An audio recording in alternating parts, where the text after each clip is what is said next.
Welcome to Full Scope, a podcast with two guys in their 20s giving their perspective on the games that we love and the story behind it all. I'm your host, Wellington Burns, along with my counterpart, Savon Morris. How's it going, man? How was your Thanksgiving? It's going pretty good, man. Thanksgiving was always, like always, Yeah, great food, fun, fellowship, just laughter, yeah, you know. that's what it's all about. Yeah, but it's all Yeah. about the food. That's the most important thing. That's the first part. Nah, it's about giving thanks. So I gave thanks to the food. Yeah. It was all about the food. That's good to hear. Well, to start things off, this past Monday, the Rams and Chiefs they did not come below expectations, like met them and exceeded them even more. But um, the Chiefs were able to win 52-51, and it was a game where the turnovers, with Aaron Donald getting the two strip sacks and Marcus Peters getting the interception late. Even though the offenses were amazing, there were a lot of turnovers that kind of altered the pace of the game and who had the double digit leads, because the Chiefs, they were down double digits multiple times in the game, like two times in the game, but were able to rally, and then LA is able to close it out. But with the game and how just a classic, and obviously it wasn't a perfectly played game. There were a lot of penalties early on with Kansas City, but with how the offenses were just so explosive, and it was a very high scoring game, in Kansas City getting more than 50 points but still losing the game, just showing you how high potent these two offenses are. What were your takeaways from the game, and what do you see going forward for each team? First off, it was 54-51. I mean to correct you, Oh, my 54 brother. for my bad. Nah, it's fine. It was off by a couple points. But no, I thought that it was going to be a great game. Obviously, with two quarterbacks coming in on the peak of their careers, young quarterbacks that have all the tangible things that you want in a quarterback, and then their weapons alone. But I hate when the defense is an afterthought.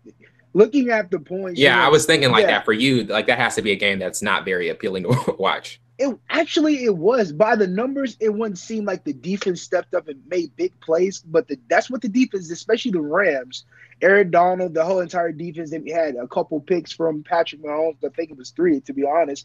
Three interceptions. He did throw six touchdowns, but those are afterthought when you have those type of weapons on both sides of the ball. You have Tyreek Hill going deep. You have Travis Kelce going deep. On the other side, well, they don't have Cup. I think it would be a different game if they had Cup, but Cup is out for the season. Mm-hmm. I mean, Coop, not Cup. But I hate when the defense is an afterthought. And both defenses did well, given they gave up so many points, but they actually stepped up in big plays. But it was a great game. It was a great game for both offensive coordinators with Sean McVay and Andy Reid. We know both of those guys are highly sought after for their play calling and just being explosive on the offensive side. But come on, where's the defense? Even Bleacher Report did like a funny skit about the offenses, like trying to get there early and then look past them like, oh, the defense still on the bench. Like I hate the defense because Where you guys at? yeah, where you guys at? But they did a phenomenal job, but the points on the board and just the statistics alone didn't show that. But especially one, I forgot his name. He had a forced fumble, two touchdowns, one pick six. He went absolutely off. I can't remember his name to save my life. Number 50. What is his name? Number 50. I thought I had This it in my happens notes. almost every podcast where Yes, because you're looking for me to recall which player it is. no. Oh yeah, it's Ibukum, Ebukum. Yeah, Ever Ebukum. Yeah. So I knew I had it in my notes. I just had to scroll down because I typed my notes out because my handwriting is atrocious and it's hardly. Same here. Yeah. So I typed them out. So yeah, he went absolutely off. And he Yeah. got praised, but the play of Patrick Mahomes and the play of Jared Goff kind of just like made him an afterthought. And I hate when the defense is not the focal point because you all know the saying, defenses will win championships, but not this year. Because all the top teams defense are allowing almost 35 points a Well, game. Chicago's had a pretty good defense. But do you think Chicago, given their defense, do you think Chicago can do this against No, a Kansas City Chiefs team, against a Drew Brees, or I don't think against so. the LA. the Rams? So, or even against the Patriots for that matter. So they're doing well.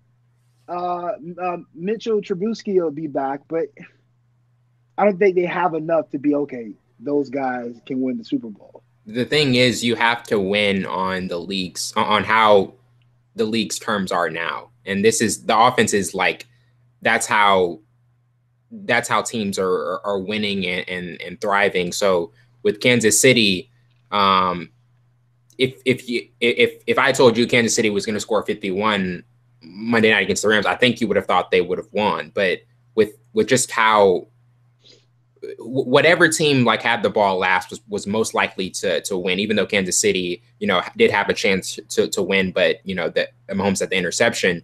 But with LA going forward and them being neck and neck with New Orleans, New Orleans, their defense had, I think 4 takeaways last night, and it was in the red zone. And even though the offense has been amazing and Breeze not even having a very potent night, 150 yards, still able to win convincingly. But a team compared to that, we saw how, New Orleans was able to get up early, 21 in the first half, and still close it out after the Rams made that rally. What do you see with those two teams in terms of the NFC tier? I still think New Orleans Saints are the top team in the NFC. Yeah. Just because of the amount of plays they make in the red zone and when it matters the most. And as you can see with the Rams, these guys give up a lot of points. No, I'm not taking the Saints do too, but when it matters the most against a good team like the Atlanta Falcons, with that wide receiver core alone, who has the same amount of talent that a Kansas City Chiefs team has or the Rams has, and to kind of stifle them and not have a big game like Julio Jones normally has. So I'll take their defense because they're 4-4 led by Mr. Cam, who does not get a lot of praise. I think he should. He's one of top. You've been calling for it. Yeah, you've been calling for it. Defensive tackles for the past 5 years. So he doesn't get as much praise, but that front line doesn't allow over 70 yards in rushing. So I like the Saints over the Rams, obviously, because the Saints beat the Rams. So they have everything you want in an offense and have everything you want in a defense as well. So they're close. I think they're the closest team to being balanced.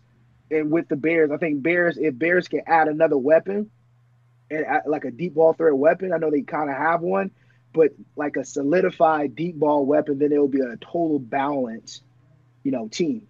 And Trubisky has a long way to go, but he's the type of guy they scheme for and they have the playbook for because he's a dual threat quarterback as well. That's what he did at North Carolina. Yeah. So. Yeah, and for some reason in the AFC, I really think this could be Pittsburgh's chance to finally make a deep run because we've seen the issues with the last couple of years, them getting early playoff losses against, Jacksonville when they were at home. But they're, like we said last week, or a couple of weeks ago, when they started off like, I think 2-2 or something like that, there was a lot of panic. There was a lot of question marks about, okay, is this team going to underachieve this season or actually, reach expectations that are kind of always there for them? That was one of the biggest question marks. But now they've looked a lot better and they have a chance to make a deep run. And with, the Patriots that, losing a lot, losing by a big margin against Tennessee and then Kansas City losing to LA. What do you see with the AFC rankings? It's still up in the air for me because you see New England Patriots beat teams convincingly, then you lose to the Tennessee Titans. Then you have teams like the Steelers that start slow and then they pick up speed and they're unstoppable. Then you have teams like Kansas City, or you have, it's different. It's still up in the air because the amount of talent that's on the AFC side. NFC is stacked too, but the amount of talent spread across the board in AFC is phenomenal. And you have so many great quarterbacks over there. Big Ben, Tom Brady, Patrick Mahomes. Like, that's just only a short list of a few. So I still think as a whole. Yeah, Phillip Rivers, which is kind of slept on. They were on like a 3-game winning streak, but they lost. I think lost last week or something like that. Before they lost to Denver, the only two teams they had lost to were the Rams and Chiefs. So those were, pretty those the big time teams. Yeah, good losses. And then their offense, see, it's all transitioning into great offense, not taking anything away from Boza and Ingram, which are the two best defensive end tandems in the league right now. But just the overall that offense with Keenan Allen, Melvin Gordon, Mm. Phillip Rivers, it's the talent is spread out so across the board. It's transitioning to nothing but offense. Everybody has to be a wide receiver because we're going to try to create mismatches. The league is going to where can we find the mismatch? And the biggest mismatch in today's game will be the running backs versus linebackers and tight ends versus DBs. And that's where they try to find the tight end position is kind of transitioning to not a blocking tight end, but you can block as well, but you have to know how to run routes and be able to catch the ball consistently. It's going to a league of big Gronkowskis or Travis Kelce, those type of guys. So the league is transitioned. So I said all that to say it's too much talent in Yeah, the AFC there's to give so it much to talent in the one top team. AFC. Yeah, top tier Yeah, to AFC. give it to one team right now because Patriots Patriots beat Kansas City. The Hmm. Patriots lose to Tennessee Titans. The Kansas City loses to the Rams. So this is like it's so much talent that's across the board. You just can't give it to one team in the AFC. NFC you can, but AFC you can't. Yeah. And I mean, and the only losses the Chiefs have are to two of the best teams, Rams and the Patriots. Yeah. So those are pretty good losses. Transitioning to the Redskins and the NFC East. The Redskins, they're still in playoff contention at 6-5 and tied with Dallas for the first in the NFC East. But they've lost 3 of their last 4 games, and the running game's really struggled. They've missed like a various amount of tackles in the secondary, and when teams can pass on them, that's the worst scenario for them because of how how the secondary's been struggling and the running game hasn't been there as much. But with how Dallas has been looking and Amari Cooper's been phenomenal, and they've been going to Zeke more and dominate the line of scrimmage, which is what their calling card is and their strength.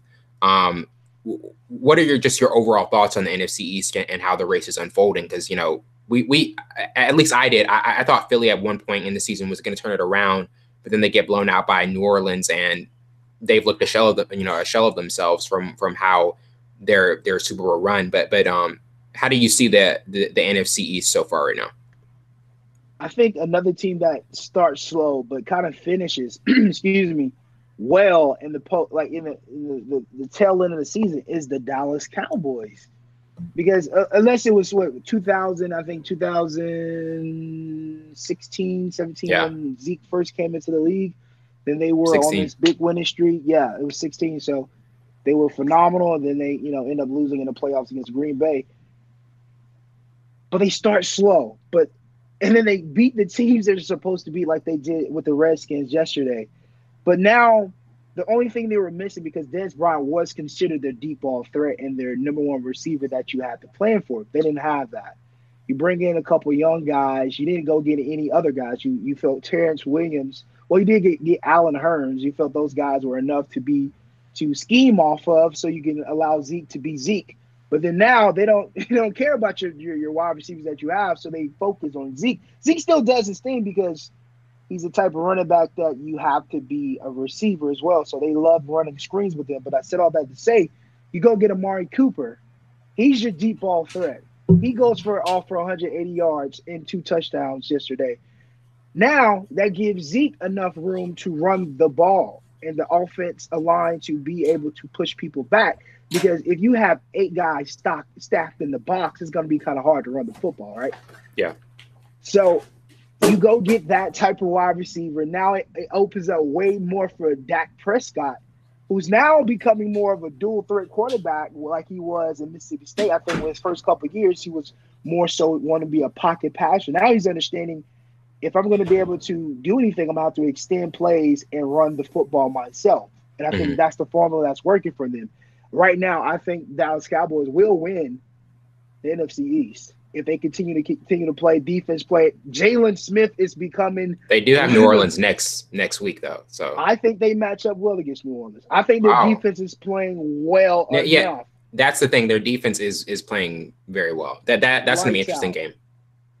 I didn't think that Jalen Smith when they drafted him, he was hurt. You draft a hurt linebacker, and then don't get me Mhm. started on Van Holt. That was a pick that I thought was like, why did they pick this big, goofy looking guy to play in the middle of the field? And then you have Sean Lee still injured. So these guys are stepping up. Sean Lee has never played a full season, I don't believe. Yeah. He's their best linebacker. And he's the The, leader on the defense, but they're stepping up so much. The defense is the, playing well. I think yeah, I'm sorry. I mean, the Saints' last 3 wins have been 14 by 14 plus points. To me, honestly, I don't know about you, but I don't see that game being a lopsided affair. I think that can actually be a somewhat close game. Yeah, I think so too. Just looking at, like you said, the past couple of games, I think they met defenses that were not, soft, to be honest. They knew how to play Drew, and they knew that they would have to be on all cylinders to beat Drew. And I think that's why he only scored 31 points, and that was mostly off of missed mistakes in the secondary. But the last couple of games where they played the Eagles, that was a blowout. The Bengals defense is terrible. You already know they're going to put up a lot of points against the Rams. When they played the Vikings, they only scored 30 points. When they played the Ravens, they only scored 24 points. So when they go against great defenses, then and in the Browns, they only put up 21 points. So it just, when they go against defenses that are pretty stout, then they Yeah. have troubles. So I think going against a good defense and the Cowboys, who have sustained them the last couple of weeks, I think they'll do justice. They won't win. Yeah, I don't think they'll lose win. against the Saints, but Yeah. they'll make it a ball game. Yeah. Transitioning to the Bears, they beat Detroit yesterday 23-16 with Chase Daniels at the helm, and their safety Eddie Jackson had a really good game, had the pick six off of Stafford, and they're on a 5-game winning streak, and that's this is their first 5-game winning streak since 2012, and they have a comfortable lead in the NFC North, and their defense, they have a plus 14 turnover margin, best in the league. They've got it now. You were talking about how they fare well against high potent offenses. They're going to play the Rams in a couple of weeks, so that will be a telltale sign. But with how this defense has been looking, you've said that you don't want to put defenses in the back burner, but they have kind of been. But this team is kind of going against that mold. What have been your thoughts on them lately? Well, they risked a lot getting one of the best defensive players in the league, when Khalil Mack.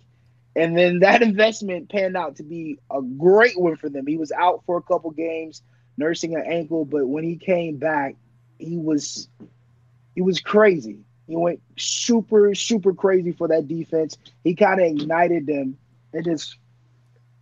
I wonder how John Gruden's feeling. He's Amari Cooper has an amazing game. Khalil Mack has an amazing game. I wonder how. Just like, wow, this. I really had a bad year. Yeah.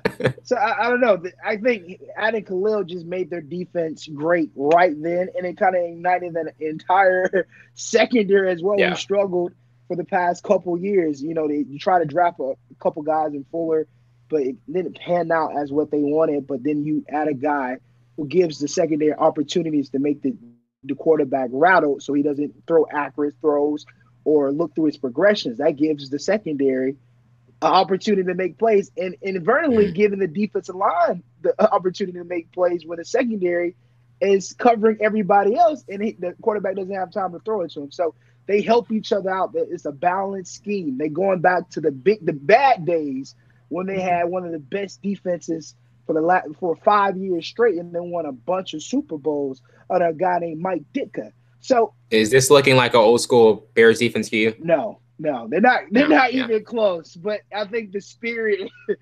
I mean, obviously not the output, but at least, at least the way they come at it, and just the spirit, like you were saying. Yeah, and it starts with Khalil Mack. When the Khalil is number 52 is on the field, they feel energized, they feel rejuvenated, and they believe in their second-year quarterback in Mitchell Trubisky. They believe in him. They believe in the offensive scheme is working for them. 5-game winning streak. That's incredible. They're making my Green Bay Packers look foolish, even though we still have 1 game up on them. but I'm not going to say anything else. Yeah, but this is a team though. I think like on the road in a rough weather condition, and somebody has to. I don't think a lot of teams want to see this type of team in the postseason because, I mean, good defenses travel, and this is even if the offense in Trubisky, you know, is not playing as well or up to par. This is a type of team that's going to keep them in games. But do you think the fact that since probably most in a playoff game, they'll probably be facing a superior offense, do you think at some point that's going to kind of be their downfall, even though they have an elite defense? I think they have enough weapons to kind of sustain them. I'm because eager when they get in a shootout, I just wonder how how they'll fare in a type of game like that, because I don't, you know, I just wonder about how they'll do it in a type of setting as set up as like that. See, that's the thing. They've held people from scoring a lot of points. The only team that really went off of them was the Buccaneers and the Patriots, but the Patriots only beat them by, you know, 6 or 7 points. And that actually was it. They actually were able to keep up with. I mean, Trubisky had like 300 plus in that game. Yeah, and everybody else, Lions had 22, Vikings had 20, Lions again had 16, the Bills had 9, Jets had 10 points, Dolphins had, I think, 31. So the defense is showing that they can keep people under wraps, and if you keep, I think they can go toe to toe with any team in the league, but it just depends on how the game is flowing. And it depends on the first half for them. If the defense comes out smashing people, it's going to be a long game for a team with the Rams or a team or the Kansas City Chiefs, and then how they adjust at the half. But if the Bears play well the first half, they're a second half team. But if they can play a complete game, it's going to be crazy for any team that steps against them. But that's one of their many flaws, because they don't play an entire game. But they're keeping teams under wraps. Teams are not blowing them out or even scoring a lot of points in them, because one, it's kind of hard to have time when you have 52 over there moving 365 pounds, 6'6" guys with one arm. It's kind of hard to do that. Yeah, that's incredibly crazy. Yeah, so if they play the first half and then play the second half, they could beat any team. Yeah, and they scheme well for Trubisky too. I love the play Matt Nagy. Just having a better coach there in a offensive savant like Matt Nagy, I really think has helped Trubisky. It has. From the first year to this year, you know, the sophomore year. And that's the same thing with Goff. That's the same thing with Jared Goff.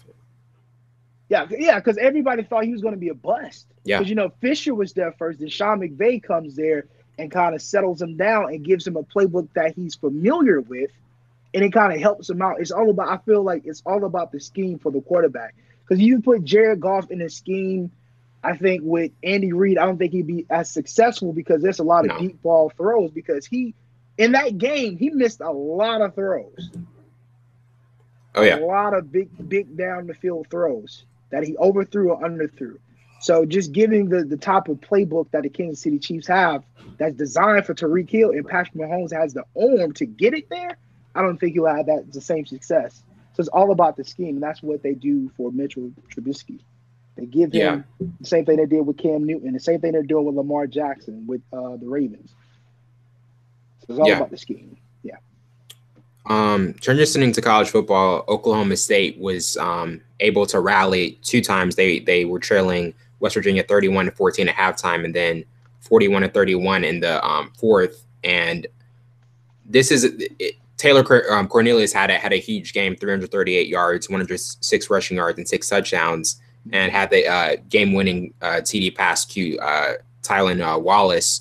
And this was the type of game of West Virginia, you know, obviously the stakes were high. They still had playoff aspirations, and now they're just trying to get into the Big 12 championship, playing Oklahoma today.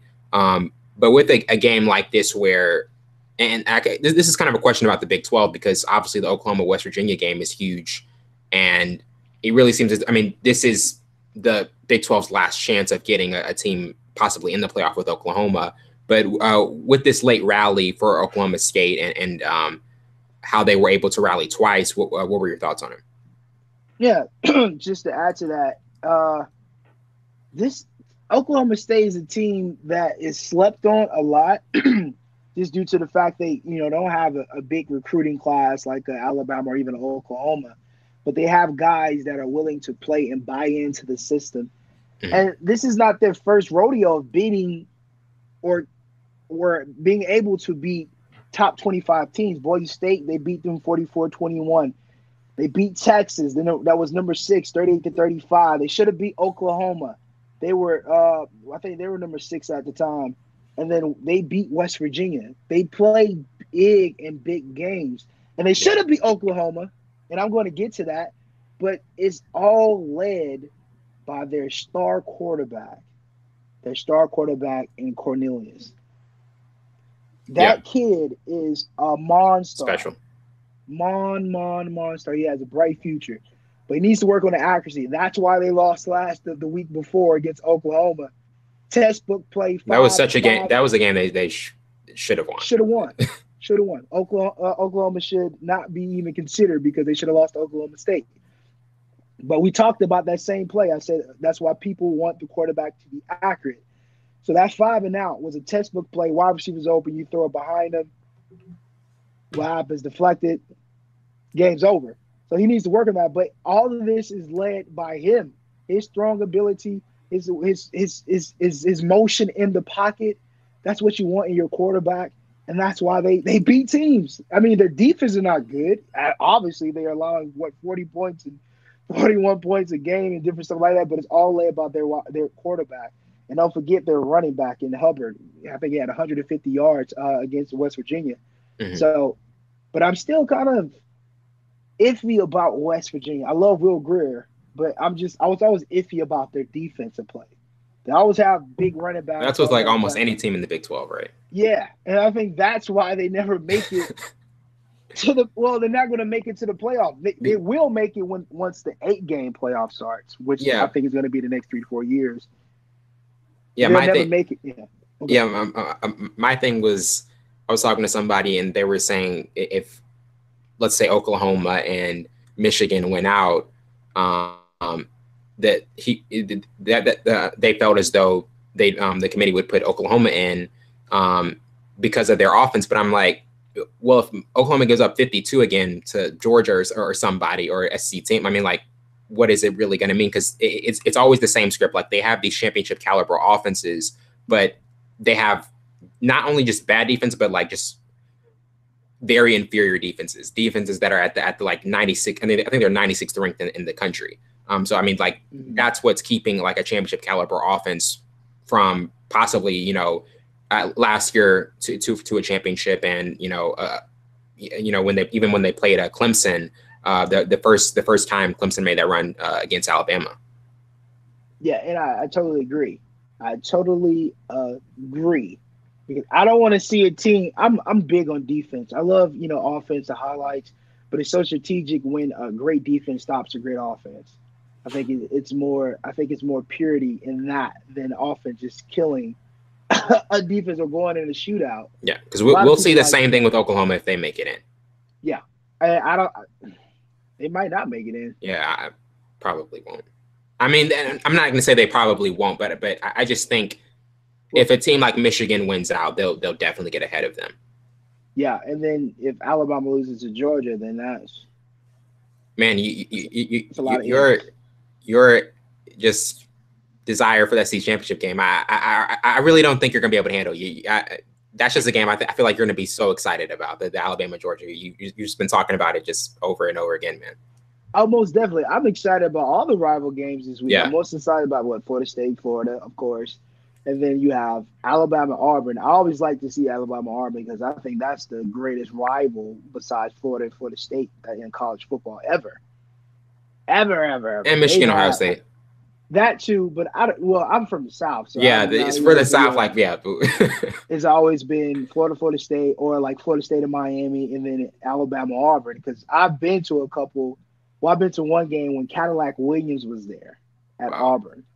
And when I tell you that's one of the best running backs I ever seen with my two eyes, the man was nasty. He wasn't as potent in NFL, but as a college runner, because he had Mhm. plaguing injuries in the NFL, but as a college runner, man, he was something special. They call him. Wow. Whew, I know his name was Cadillac. His real name was Cadillac, but his nickname was Cadillac too. So he was double Cadillac. Sitting on bowls. No. Yeah, but I'm excited about the rivalry, man. This is gonna Yeah. be it's gonna be I think the best one yet, because Yeah. Florida's gonna beat Florida State. Calling it, I booking believe, it, booking yeah, it. I believe He it in called my a game. soul this year. Doing it, Paul Pierce. Doing a ball Pierce. I call back.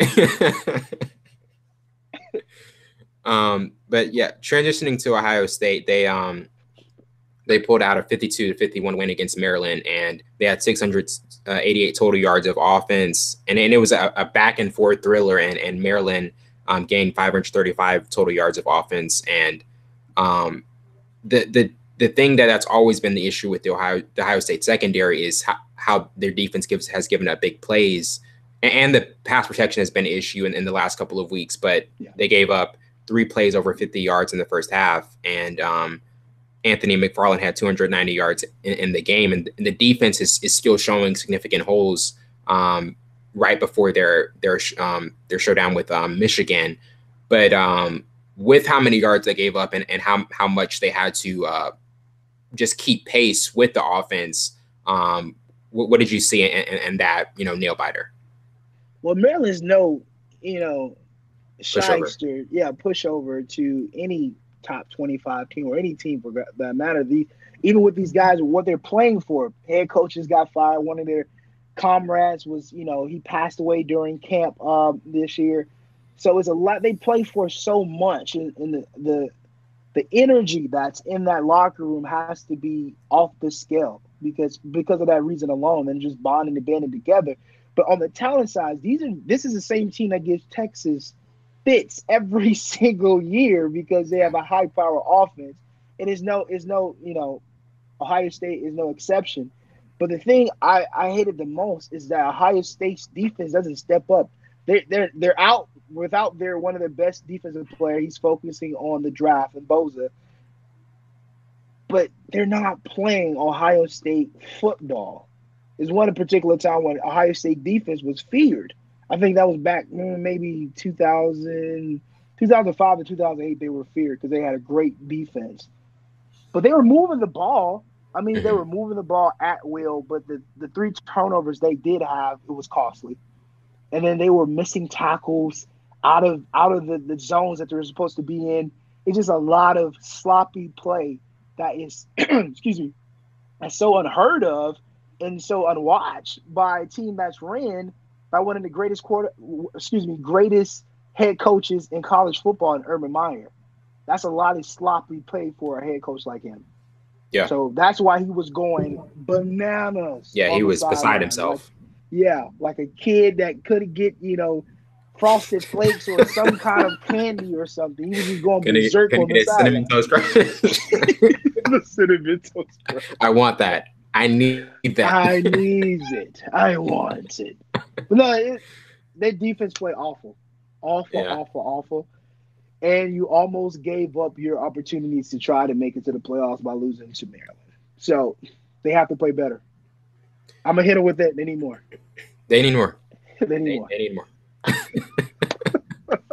Brings back the memories of that second round sweep, man. Just you were just so passionate. You just had such a conviction about it. Wellington, they need more. They need more. Go on to the next topic. They need more. I could say no more because they need more.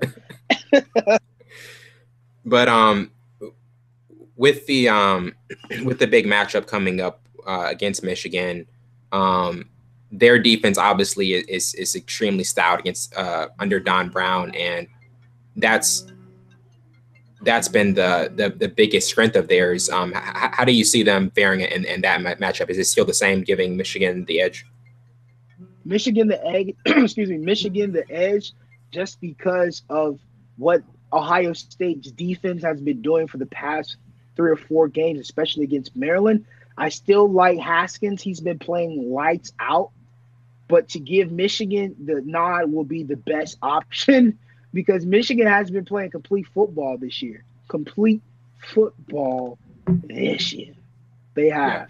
And they stepped up in so many big games and they exceeded expectations, stepped up to the expectations that has plagued Michigan for the past 3 years.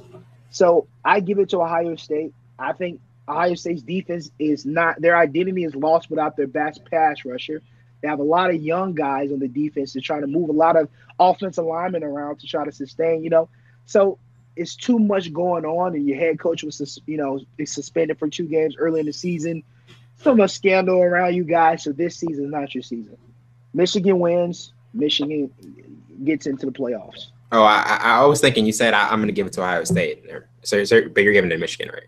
No, I'm giving it to Michigan. Just Okay, how yeah. the defenses play. Yeah, just I can't base my decision off just their offense alone because if Yeah, Maryland put up 51 points on you, then I mean. Yeah, I mean, and just the fact that I'm not sure when the last time Michigan has beaten Ohio State. It's been a while, but there's been the thing of they haven't been able to do it the entire time Harbaugh's been there. But this really does seem like it's a different team, and with, like you said, defense wins championships and defenses travel well, even though they're in Columbus. I definitely think that's going to be the edge that gets them over the hump. Yeah, and I do too, and just see what Purdue did to them, and they didn't score over 20 points against Purdue. Yeah, yeah, it's a lot of sloppy defense. And that's rare for Ohio State. That's rare for Ohio State Yeah. under Urban Meyer to kind of have a sloppy defense and special team issues. Yeah, and they're going to give up points. Mhm. They're okay with that, but they're not giving away. They used to be the best in the red zone. That's where they made their MO out in the red zone because these teams, the defense they run, they're going to allow a lot of running because the 4-3 is not really good against the run. 3-4 base defenses against the run. 4-3 is mostly secondary and trying to get people in the right zones, having different packages in, but they're going to allow a lot of runs. They're going to allow a lot of yardage, but normally they eat in the red zone. This year they're not eating. Obviously. Yeah. Well, you mentioned it, but you mentioned it a couple minutes before. But this is rivalry weekend, and there are a lot of interesting games out there. We just talked about Michigan, Ohio State, and obviously that's going to be a huge game. I'll go first. The Washington State Washington game is an interesting one because Washington State hasn't been able to beat them in, I think, the last 5 years, and obviously they have significant playoff implications. And compared to Oklahoma, we're talking about their defense. Oklahoma's 96, I think. Washington's 54th, and this is going to be the best defense Washington State has seen all year, and obviously their offense is high potent. So that's I'm still not sure who I'm going to give the edge to in the game. It's a really tough one to give an edge to. I'd probably give it to Washington just because I haven't seen Washington State hasn't been able to beat them in the last 5 years, and I do think this is the best caliber type of defense that they're going to see all year. So that's going to be an interesting one. Is there anyone that stands out to you though? Well, besides Florida State and Florida, I'm about to take it to the state in the SEC. I'm about to do LSU, Texas A&M. If Texas A&M beat LSU won't be able to skid by because if Georgia beats Alabama, LSU has to be before Georgia because Georgia lost to LSU. Yeah. So LSU has to win out, even though they lost 2 games, of course. But LSU has a better chance if Oklahoma loses and then Michigan wins out. Then Georgia beats Alabama. Oh my God! Wow. LSU can skip up in there. So I like that matchup because LSU has a lot to play for. Texas A&M doesn't, but Texas A&M plays good against SEC teams. So I'm gonna go there. I like Jimbo. I love what LSU's doing. I love the running game. Mr. White will be back fully for a whole full 4 quarters. So we'll see what happens. But I like that game. I wanted to go Florida State, but I'm gonna try to do something different. I'm gonna go LSU and Texas A&M. I'm gonna stay with the SEC though. Yeah, the LSU Texas A&M game is going to be an interesting one, and Les Miles getting a new job at Kansas. That was interesting. Yeah, they did him dirty though. I still think they did him dirty. The amount of talent and people he brought through LSU, and then you do him like that, man. That's crazy. Yeah. Transitioning to were there any other games? Well, any other thoughts about the playoff rankings? I think they've kind of stayed similar to how they've. Were there any major changes in the top 10? I think UCF jumped to 9, right? Yeah, I think so. I think they did. Yeah, they did. Notre Dame still number 3. Clemson still number 2. Pretty much Notre Dame is going to get in, right? They play USC. Pretty much they're going to get in, right? Well, I mean, yeah, they're going to beat USC. Fair enough. They're going to beat USC. I don't see USC beating them. Yeah. 5 and 6. Yeah, they have nothing to play for. But here's your cupcake. Here's your cupcake 12-0 schedule. Here's your cupcake 12-0 schedule. There you go. You're in the playoffs. I mean, it is USC though. You can't completely count them out just because of the past history, but I don't see it. Yeah. Welcome in, Notre Dame. Welcome back, guys. It's been a while. Welcome. You're here. You're already here. You're already here. I know. You're going to be rested. You remember whether... yeah. The freshmen in the back, on the regular table. You know that. Welcome back, guys. Wow. Transitioning to the NBA, Kemba Walker, he's been on an absolute tear as of late. He had 60 points in an overtime loss to the Sixers and had 41 on opening night. And he's had 4 games with 30 or more and is leading the league in scoring with 29.6 points and 21.6 shots from the field. So with the Hornets, I mean, obviously they don't have a lot of talent or entertainment value outside of Kemba, but the performances that he's been having, I mean, they've been a spectacle, and he's keeping them at a relevant state right now. And had 21 points on 10 shots in the fourth quarter against Boston, who is still struggling as of late. But what have been your thoughts on his performances and just kind of how he's been keeping them relevant so far?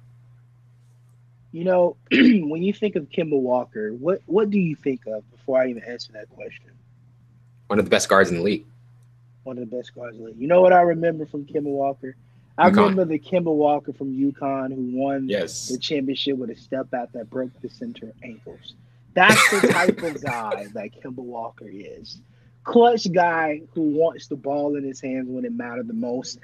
And he's on a team that needs him to be Michael Jordan, which is every bit of that. Yeah, ironic because who owns the team? Michael Jordan.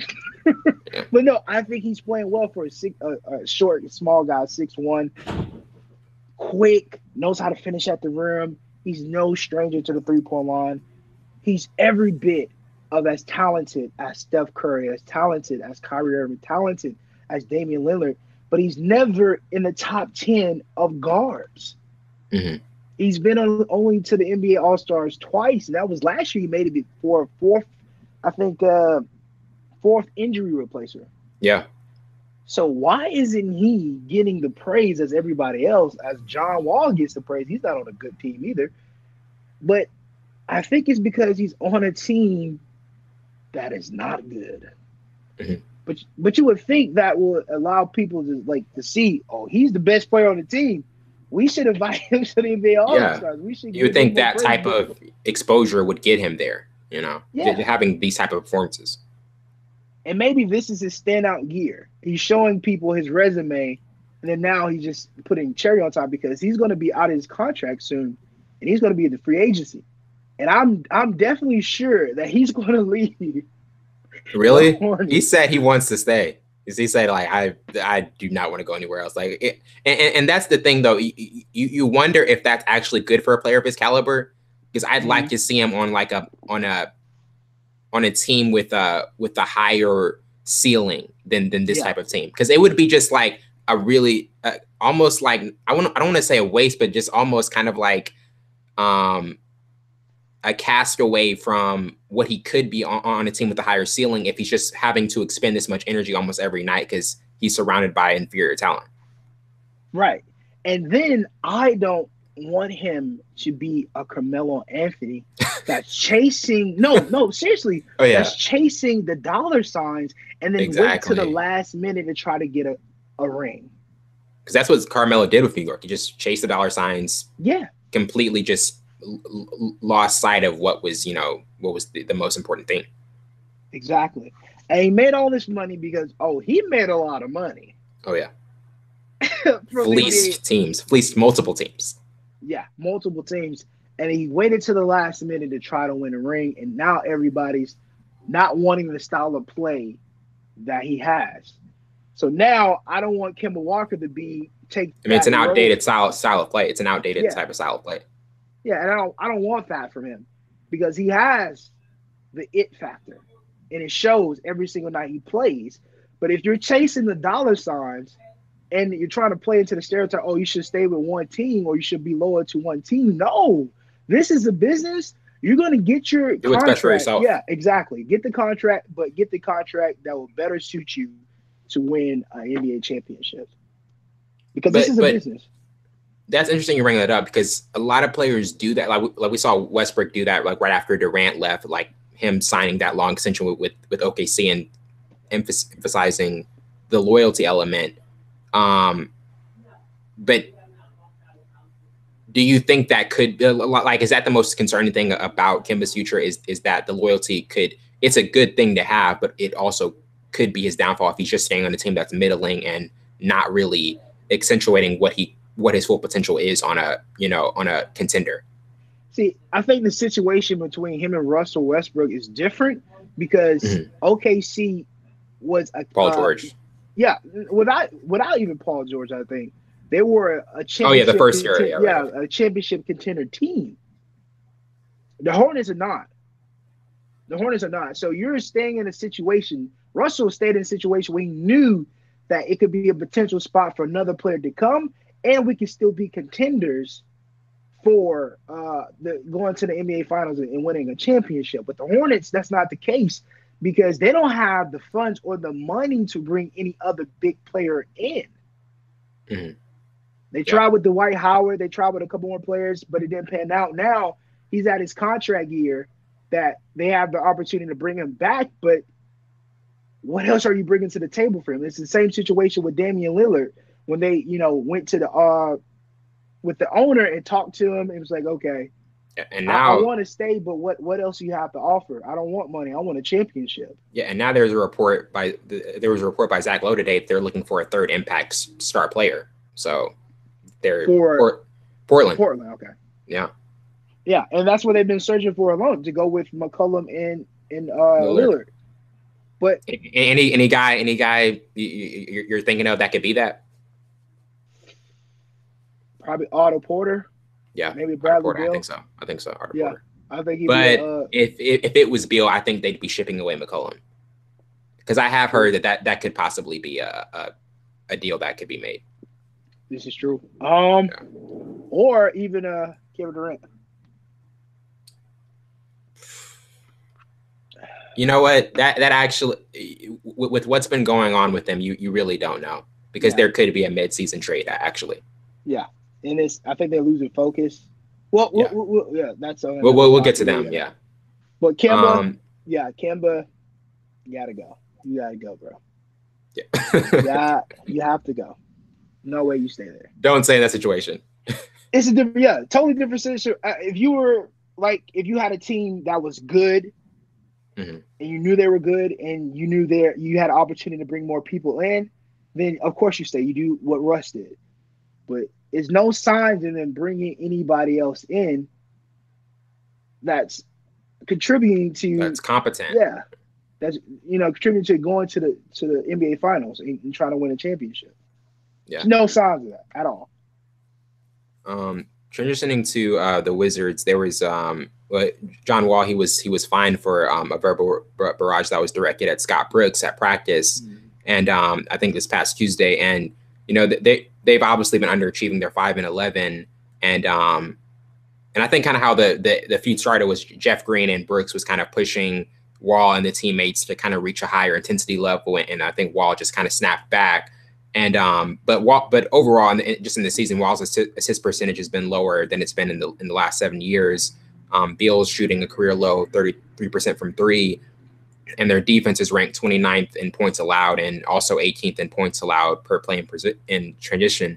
So obviously, a lot of underachieving has been going on in multiple facets, and then the verbal barrage and the finding with that, and also with the Wizards saying they're opening to listen to trade offers for Beal or Wall. So with all of this going on and the possibility of a trade and just the underachieving, what do you see going forward with this team, and who could you possibly see being dealt if this happens? I think the Wizards are looking for a future, and I think they're trying to patent not patent, but just follow and emulate what the 76ers have done for the past 10 years of rebuilding and bringing young guys in and trying to shape them and mold them into a championship team. And I think that will work out for, because you look at it, John Wall has been there for a couple of years, and he has been plagued with injuries. You've seen highlights of him being great, but it's nothing enough to be able to go, get past the Cavaliers team or get past the Celtics team. And then Bradley Beal. Not Bradley Beal. Yeah, it is Bradley Beal. He's a guy who's a great shooter, and I think he's good on the defensive side. But it's time to move those guys out and bring young guys in, because you're looking for more of the future. Because most of these guys are hurt. But to add to that, I think the best deal for both of the teams, it's ironic when I say that because it's a deal that will be done with the Philadelphia 76ers. Trust the process. I think they should take Bradley Beal, and take him to Philly. Send him to Philly for Zaire Smith, Wilson Chandler, Fultz, and possibly a first-round pick. I don't know, maybe. That sounds like a good deal. Yeah, good deal. Helps out in the shooter percentage with JJ Redick, and then you have I think his name is Landy Shimmitt. Yeah. Shimmy, Coca-Cola. And him coming off the bench, I think that's a good lineup with Jimmy Butler, Joel Embiid, and Ben Simmons, and we all know what Ben can do with shooters around him. I feel like Philly's going to make another move, though. They have to, because the process needs to be complete. You've been saying trust the process for the last 5 years, Philly. Mm-hmm. I digress. But no, I think that'll be a good deal. The shooting element is still needed. Yeah. And then another deal I think will be good will be with Washington and Orlando Magic's. John Wall and Ian goes to the Magic. They get Jonathan Isaac, DJ Augustine, and Evan Fournier. I think that'd be a good deal. Yeah. Just to go with Mobamba and Eric Gordon and having that John Wall with that type. Because John Wall is good when he has big men and guys who are like elusive and versatile in the paint. Like Gortat. Yeah, like Gortat.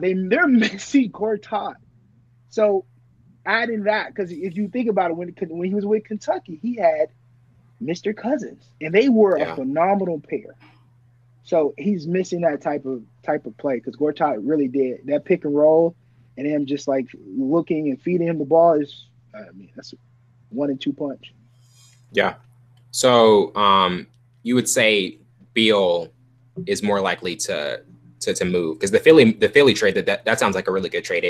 It's kind of it's kind of a good deal for both teams.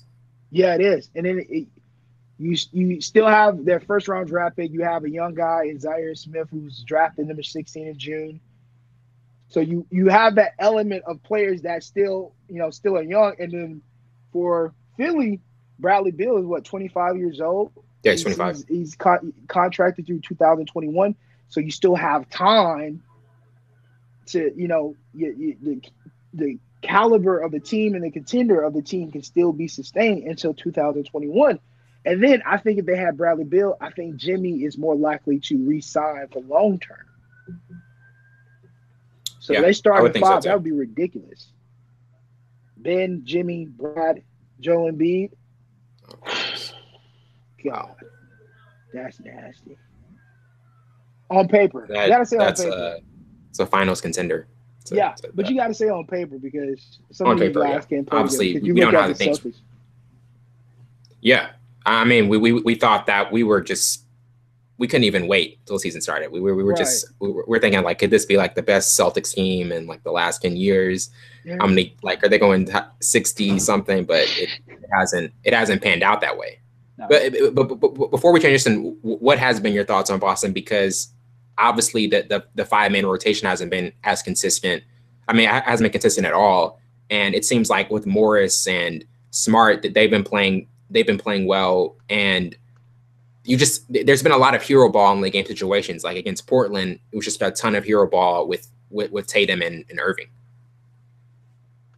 Yeah, excuse me. Yeah, so I think they're realizing how hard it is to play 5-man basketball with 5 talented players on the court, and so many different individual personalities that want to be the guy. And we already knew that was going to be the case because you see what the media and what the play of Jason Tatum did last year without Kyrie Irving, because he became a star overnight because they were winning without their star player. And now people are, they feed into it. They already know they're a great basketball player. So now it's just fuel to the fire of, okay, I'm the guy on the team. Kyrie, you're not the guy. I'm the guy. I don't know if that's per se or that's truth, but just looking at the variables in the evidence, the factual evidence, that's the case because these guys don't know how to play together. And I don't think they know who needs to play together. And I think Gordon Hayward even said, okay, I'll come off the bench. I don't have to be in the starting 5. I play better if I come off the bench anyway because he has struggled. And he's a very good facilitator, though. He's been a better facilitator, I think, than as a scorer, as what we saw in Utah. Yeah, and I think having that many players, you kind of come to a conclusion like they don't need me to do this. The Jazz needed me to be the shooter, the scorer, and the facilitator. What does the Celtics need me to do? Yeah. And I think that's the question for everyone, from Rozier to Jaylen Brown to Marcus Smart, everybody on the team. They need to ask this question: what do the Celtics need me to be? I know what Marcus Smart says; he's the defensive guy. I know what Jason Tatum is; he's the scorer. The all-around fundamental scorer. I know Kyrie is the guy who could take over and finish games for you. Yeah. But they just need to find their identity in, what role they play with the Celtics. Yeah. Well, to wrap it up, transitioning to our last topic, Golden State, they're on a 4-game losing streak, and that's the first in the Steve Kerr era. They lost to Oklahoma City on Wednesday night, and obviously the argument with Draymond and KD started kind of all this, and I mean with the disagreement of Draymond not passing the ball to KD, and obviously we all know how that unfolded, but with Draymond being out, Steph being out, and obviously the future of this team, because presently they're struggling, but KD not committing long term has always been a big question mark. Like, where would he want to go? Is he really invested in what we're doing now? What are your thoughts on their present struggles? Because I think they'll figure it out. I mean, once Draymond and Steph come back, they'll turn it around.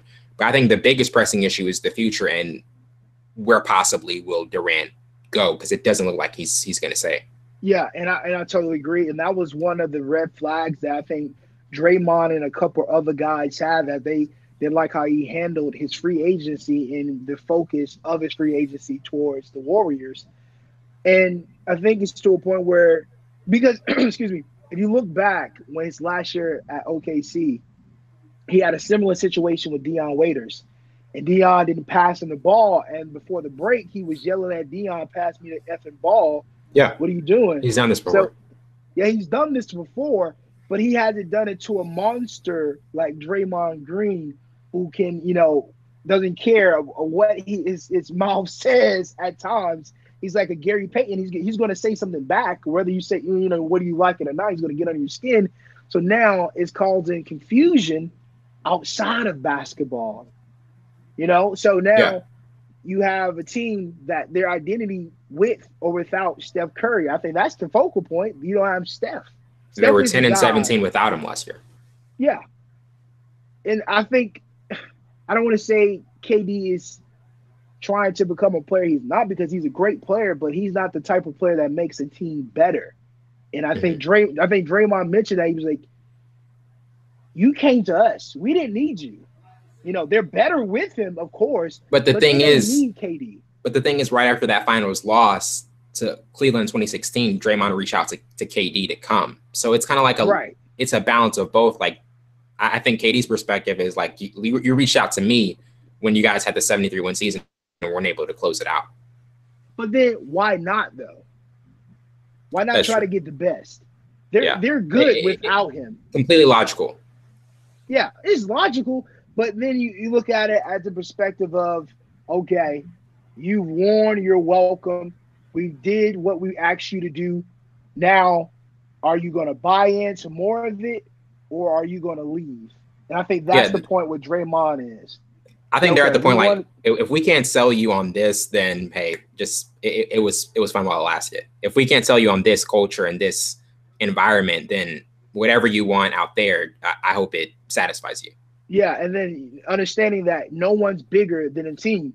I take it as the Temptations. I think KD thinks he's David Ruffin. He is David Ruffin, actually, ironically, Yes. because when they were good without him, but with him, they started making hit Yeah. records. They won Goodness. back-to-back championships.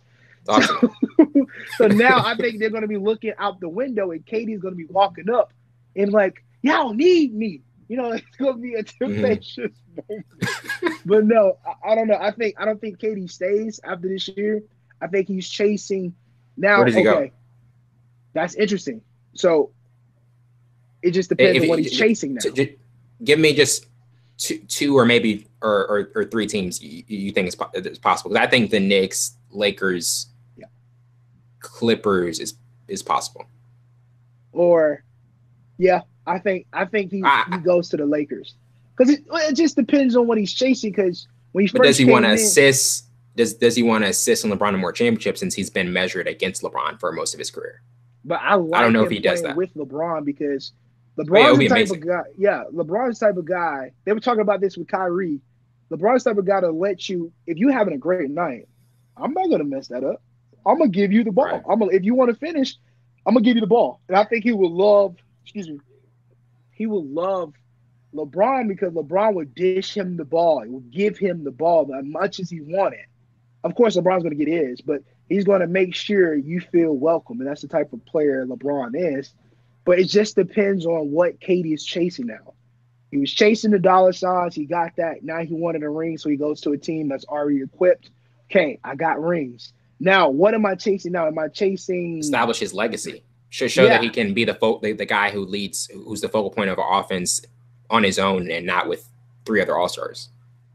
I mean, he kind of did that, kind of, when he was with Russell. Well, I mean, actually winning it all. To me, like, that's what I think his quest is now. After, okay, like, now he's shown he can win championships and have multiple final MVPs, but now he wants to show that he can be the center of that nucleus.